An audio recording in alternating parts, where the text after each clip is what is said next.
অবশেষে কিন্তু পার্ট 3 ব্লগটা কিন্তু চলেই আসলো তোমাদের কাছে। আর বিশেষ কথা 1K সাবস্ক্রাইবার কমপ্লিট করে দেওয়ার জন্য অনেক অনেক ধন্যবাদ তোমাদের। আর হ্যাঁ, তোমরা সবাই আশীর্বাদ দিও আমাকে জীবনে আরো বড় হই আর অনেক গোল অ্যাচিভ করতে পারি। তাহলে বেশি না বকবক করে পার্ট 3 ব্লগটা এই নিয়ে শুরু করি।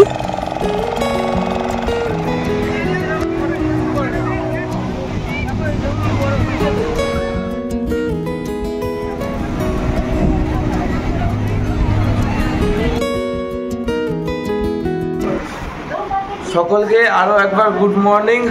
যারা যারা এখনো পার্ট 1 পার্ট 2 এখনই তাড়াতাড়ি দেখে আসো, না দেখলে তোমরা বুঝতে পারবে না ব্লগটা কি হচ্ছে কি না। ডিসক্রিপশন বক্সে দেওয়া থাকবে পার্ট 1 পার্ট 2 ব্লগটা দেখে আসো।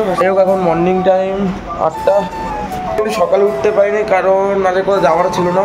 আজকে এক জায়গায় যাবো ঘুরতে। ফাইনালি তোমার চান করা ভিডিওটা দেখানো হচ্ছে না কারণ অনেকদিন তোমাকে বলেছি এর আগে তার আগের ভিডিওতে জলের এখন জলোচ্ছ্বাস এখন প্রচুর চলছে, তাই এখন চান করা ভিডিওটা হচ্ছে না। আজকে দেখি যাবো চান করা যায় কি না দেখবো। চান যদি মানে চান করার পরিস্থিতি থাকে তাহলে কোনো নালা করা যাবে না। চলো বেশি বকবক না করে প্রত্যেকটা ভিডিওর মতো ফাইনালি সকালে চা খেয়ে আর বিস্কুট খেয়ে কিন্তু বেরিয়ে গেলাম বিচের উদ্দেশ্যের দিকে। চলো বেশি বকবক না করে যাওয়া যাক।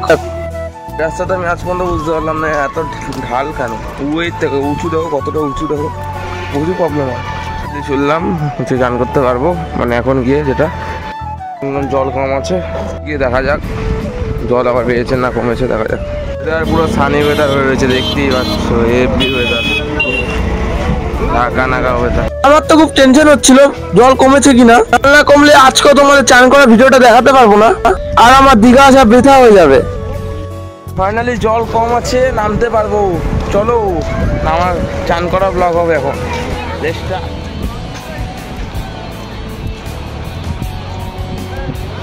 ফাইনালি কিন্তু আজকে চান করতে পারবো, তাই আনন্দে একটু এক্সাইটেড হয়ে গেছিলাম। চলো বেশি বকবক না করে চান করা ব্লগটা বানানো যাক।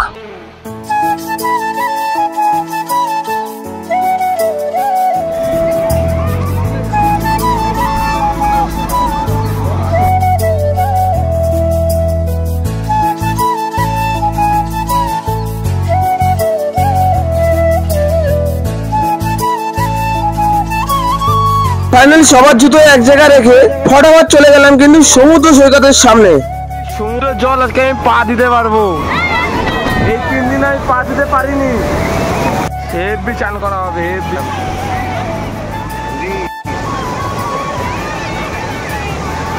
ফাইনালি 1 বছর পর কিন্তু আমি মন ভরে চান করতে পারবো প্রত্যেক বছরের মতো। তাই বাবাকে ফোনটা ধরিয়ে আমি কিন্তু সমুদ্রে নেমে পড়লাম একা একা।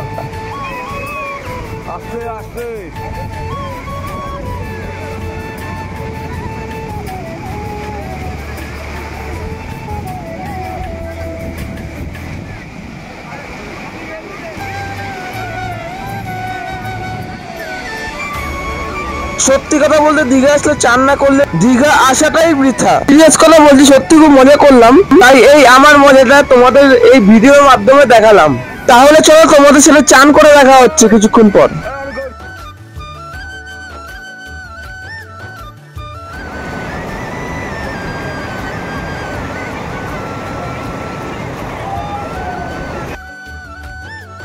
ফাইনালি চান করা কমপ্লিট, পুরো গা হাত পা ভেজা এখন পুরো। এরপর যা হাত পা জলে নোনা জলে চান করলে সেটাই বুঝি।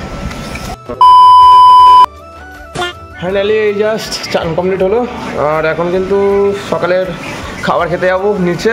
এই নিচে জানি তো এখন যাব। লিফট কিন্তু 9:30টার সময় খোলে, এটা একটা প্রবলেম এই হোটেলে, বাদশা হোটেলের আমাদের। যাই হোক দেখি সকালে খাবার আছে। এই সকালে খাবারে ছিল বটরা আর আলুর দম, তাই তাড়াতাড়ি শেষ করে তোমাদের সাথে দেখা হচ্ছে খুব তাড়াতাড়ি।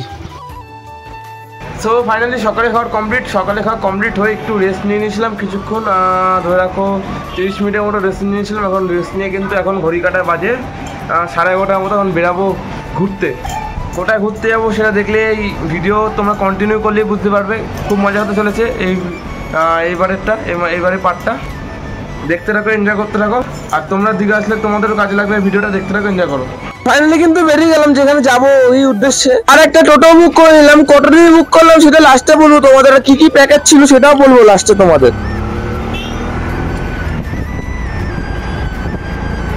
ফাইনালি অটোতে উঠে গেছি, এখন বেরিয়ে যাচ্ছি একটা প্যাকেজ ট্যুরে।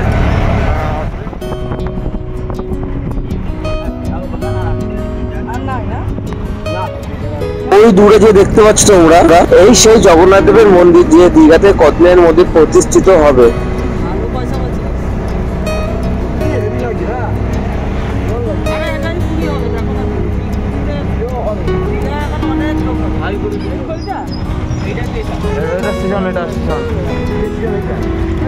এখান থেকে আসলে হয়।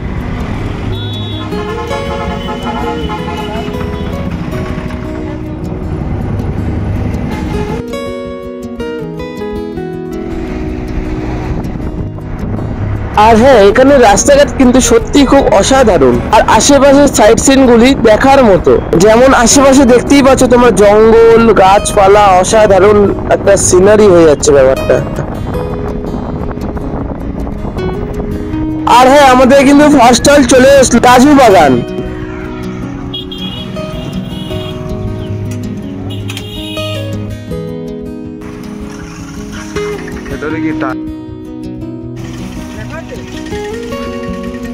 ভেতরে গিয়ে যা দেখলাম, কয়েক শত শত পুরনো কাজু বাগান বা কাজু গাছ, অনেক পুরনো।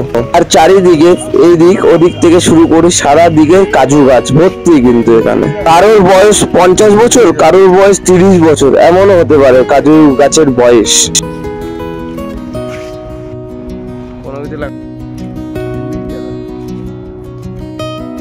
আমরা কিন্তু কাজু বাগানের ওখান থেকে বেরিয়ে আমরা কিন্তু অন্য গন্তব্যস্থলে বেরিয়ে গেছি, আর ওয়েস্ট বেঙ্গল বর্ডার ক্রস করে উড়িষ্যা বর্ডারে ঢুকলাম।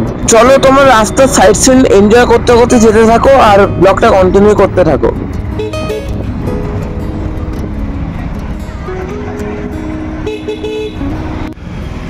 এটা কিন্তু প্যাকেজের মধ্যে ছিল ফ্রিতে। এটা কিন্তু উড়িষ্যা রাধাবল কি মন্দির যেন ওটা দাদা? রাধা গোবিন্দ মন্দির উড়িষ্যার। ও হেভি, কিন্তু বাইরে ইন্টারেস্টটাই ভালো।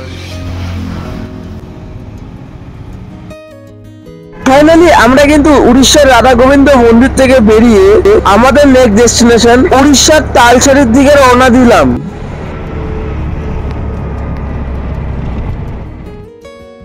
আমরা প্রায় এখন দীঘার থেকে প্রায় অনেকটা দূরে আছি, আমাদের গুগল ম্যাপে দেখাচ্ছি। এখন যাচ্ছি আমরা চন্দনেশ্বর টেম্পলের দিকে, যেটা চন্দনেশ্বর মন্দির দীঘার, ওদিকে যাচ্ছি। চলো যাওয়া যাক, এনজয় হবে, মজা হবে, সিনেমাটিক শট দেখতে দেখতে যাও। চলো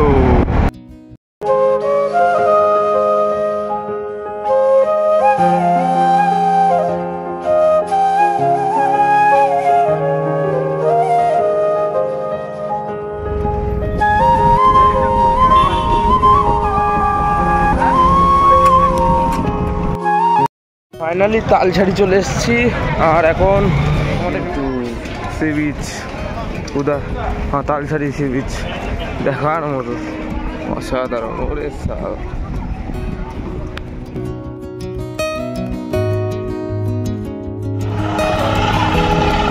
আলাদাই গঙ্গা তো, ওটা স্রোত না, এই জায়গাটা কোনো হেভি লাগে দেখতে।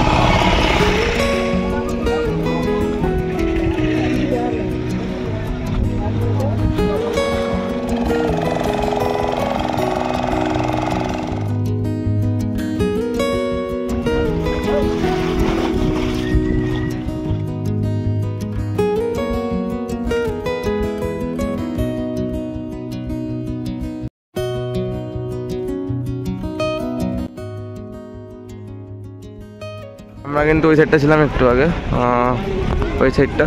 এখন কিন্তু এই দিকটা আসছি, এদিকে উদয়পুর পরে, মানে দীঘা উদয়পুর এই সাইড পরে, ওই দিকটা আসছি। এখানে একটা মেন কথা দেখছি, এখানে কিন্তু ঢেউ নেই তেমন। আর এখানে কিন্তু আমি যা দেখেছি এটাকে ভিডিওটা, আমি এখানে কোনোদিন এর আগে আমি আসিনি, কিন্তু জলই থাকে না। যে সময় জল কমে যায় পুরো সমুদ্রে, ওই দূরে কিন্তু জল কমে। এখানে কিন্তু বাইকও চলে, বাইক রেন্টেও পাওয়া যায়। ওই দূর অব্দি চালানো যায়, অনেক দূর চালানো যায়, মানে 1 কিলোমিটার 2 কিলোমিটার চালানো কত টাকা চার্জ পড়ে সেটা বলতে পারছি না, আমি প্রথমবার তো এসেছি তাই বলছি। আর ওই সিনারিটা কিন্তু দুর্দান্ত লাগে, ওই সিনারিটা এখনো মধ্যে বুঝতে পারছি না। ফটো তুলেছি কয়েকটা, এখানে হেভি লাগে দেখতে।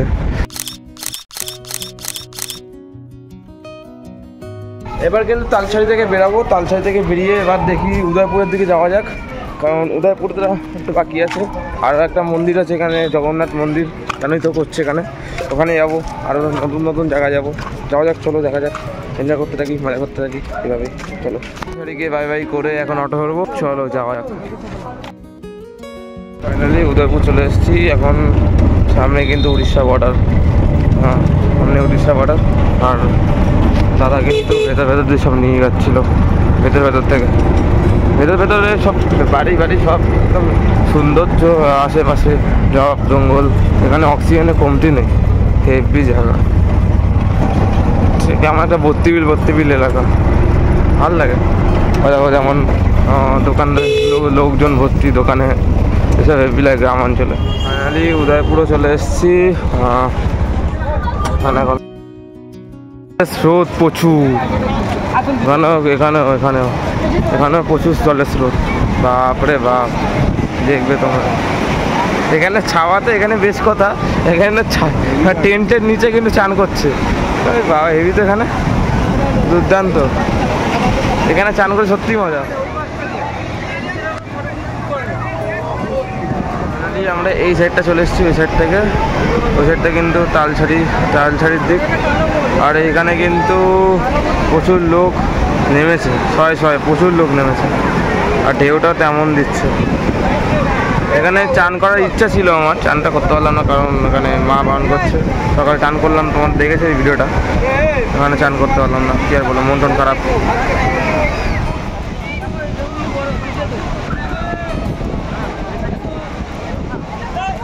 মন খারাপ তাতে কি হয়েছে, তাই আইসক্রিম খেতে খেতে বেরিয়ে পড়লাম হোটেলের উদ্দেশ্যে। এবার উদয়পুরকে টাটা বাই বাই করার সময় চলে এসেছে, কারণ এবার হোটেলের দিকে যাবো। চলো, ছিলাম অটোওয়ালা অনেক খোঁজে বোম হয়ে গেছে। 40 মিনিটের বেশি ছিলাম। ফাইনালি আমাদের অটো ছেড়ে দিল হোটেলের উদ্দেশ্যে, তাই আরো একবার সাইট সিন উপভোগ করতে করতে ফাইনালি হোটেলে চলে আসলাম। হোটেলের পুরো তো মুখে আমি দিয়েছি, যেখানে ঝালুরা আছে এখানে একদম পারফেক্ট জায়গা নামে দিয়েছে। অনেক জায়গা একটু চারটা বললে হয়। তালসারি, উদয়পুর, রাধা গোবিন্দ মন্দির, চন্দ্রেশ্বর মন্দির, কাজু বাগান, উড়িষ্যা বর্ডার। হ্যাঁ, তা ওটা প্যাকেজটা কত নিয়ে? ওটা ফুল প্যাকেজ করলে 660 টাকার প্যাকেজ। আর কেউ যদি ভাবো কোনো জায়গায় না গেল, দু তিন জায়গা মানে হলে 540 টাকার প্যাকেজ। আচ্ছা, যেমন আমরা গেলাম, যেমন আপনারা গেলেন। নাম্বারটা একটু বলে দিন। 9967987216।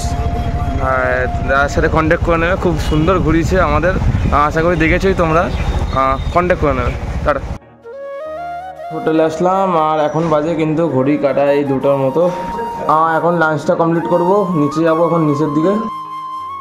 আজকের দুপুরে খাবারে ছিল ভাত আর আলু ভাজা, সঙ্গে একটা পটলের তরকারি, আর একটা করে সবাইকে এই বড় একটা কমপ্লিট মাছ। ফাইনালি দুপুরে যে খাবারটা খেয়েছিলাম, খাবারটা খাওয়ার পর হোটেলে মানে যে রুমে আসার পর যে ঘুমটা দিয়েছি, ঘুমটা দেওয়ার পর এত ফ্রেশ যে লাগছে কি আর বলবো। এই জাস্ট এক্ষণে ঘুম থেকে উঠলাম, ঘুম থেকে উঠেই কিন্তু ব্লগ করা শুরু করে দিয়েছি।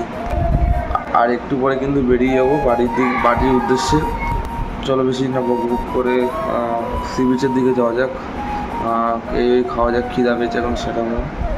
চলো, ফাইনালি সি বিচের দিকে যাচ্ছি লাস্টবারের মতো এখন।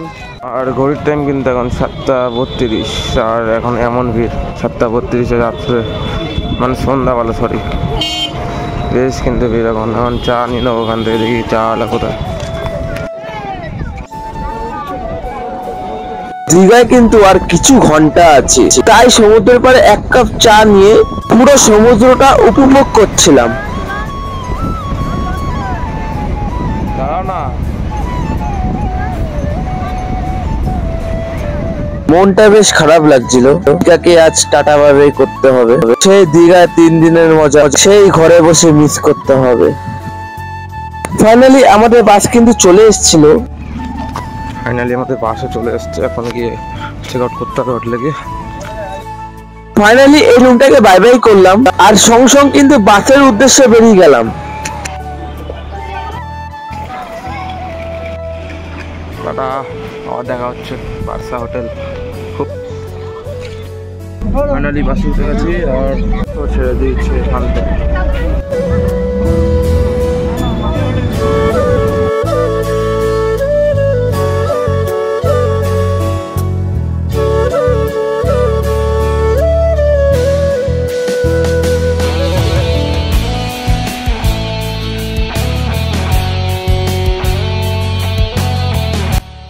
ভিডিওটা বেশি বড় হয়ে গেছে বলে ভিডিওতে আর কোনো এক্সট্রা ক্লিপ অ্যাড করিনি। আর আহামরি সাইড সিনও ছিল না তোমাদের দেখাবো বলে, তাহলে ভাবলাম পলতায় গিয়ে দেখা হচ্ছে তোমাদের সাথে একবারে, ওখানে ভিডিওটা এন্ড করে দেবো। ফাইনালি সেই জাস্ট পলতাতে নামলাম আর সবাইকে মর্নিং। ওয়েদারটা সত্যি অসাধারণ হয়েছে। আর সারা রাত কিন্তু ঘুম হয়নি, হেভি ঘুম পেয়েছে। ঘরে গিয়ে কিন্তু অনেকক্ষণ ঘুমাবো ওখানে গিয়ে। ব্লগটা এখানেই এন্ড করে দিচ্ছি। এই দীঘা সিরিজের ব্লগটা কেমন লাগলো একটু কমেন্টে জানিও। পার্ট 1, পার্ট 2, পার্ট 3 এটা নিয়ে আগের থেকে কেমন ইমপ্রুভ হয়েছে ভিডিও একটু বলো। এর থেকে আরও বেটার বানানোর চেষ্টা করবো এডিট আর ব্লগে। ভিডিওটা পারলে অবশ্যই লাইক শেয়ার কমেন্ট করে দিও আর সাবস্ক্রাইব করে দিও যদি অবশ্যই ভিডিওটা ভালো লেগে থাকে। চলো আজকে মতো টাটা। এরপর আরও একটা রোমান্টিক ভিডিও দেখা হচ্ছে। এবার 1 মাস পর দেবো না, এবার সপ্তাহে ভিডিও দেবো। আমি তোমাদের কথা দিলাম। টাটা।